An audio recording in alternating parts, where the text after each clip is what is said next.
An opposition figure in Senegal, Ousmane Sonko, has been accused of rape, leading to clashes between police and his supporters. Sonko finished third in the 2019 election that brought President Macky Sall to power for a second term in office. But Sonko denies the allegation, saying it's a political plot created by the president. For more on this, we're now joined live from Dakar by ADOLPHUS MAWOLO, news editor, West African Democracy Radio, Dakar, Senegal. Good evening and welcome to Newsnight on Arise News. Thank you very much for the invitation to appear on your television station tonight. Okay, good. Please tell us, how do you explain the situation? Is it a case of there is a game being played between politicians, or it's a game of high stakes? What is it that's actually going on in Senegal with regards to this particular report? Well, for a matter of fact, we know that there is a case filed against Ousmane Sonko, the political leader of the party PASTEF, by a young woman, an massage parlor, who said that Mr. Sonko raped her repeatedly. But then Mr. Sonko responded on Twitter, accusing President Macky Sall of being behind a political ploy to bring him down. And I should hasten to say that in the 2019 election, third in that election, and a few years later, the one who came second has now switched sides to join the ruling party to be with President Macky Sall. And so Sonko is now the main opposition political leader in Senegal. And so he says the allegation filed against him by this young woman, whose identity we cannot disclose now, is a political ploy, and he thinks that this is the work of the ruling party. Well, Ousmane Sonko has refused to attend police summons. What do we make of that? Why is he not, responding to police summons? Ousmane Sonko is a member of the National Assembly here, and he has parliamentary immunity.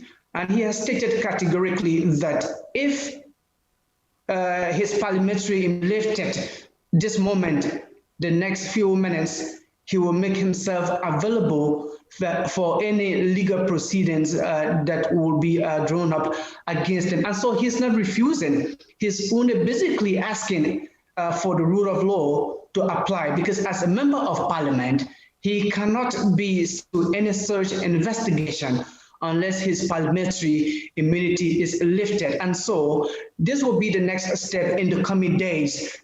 We hope to see the ruling party draw up a proceeding against him, because they have the parliamentary majority to draw up a proceeding against him. And once the proceeding will go ahead and that his parliamentary immunity is lifted, the next step that we're going to see will be Sonko appearing in court to clear his name of any and all allegations of sexual abuse against him.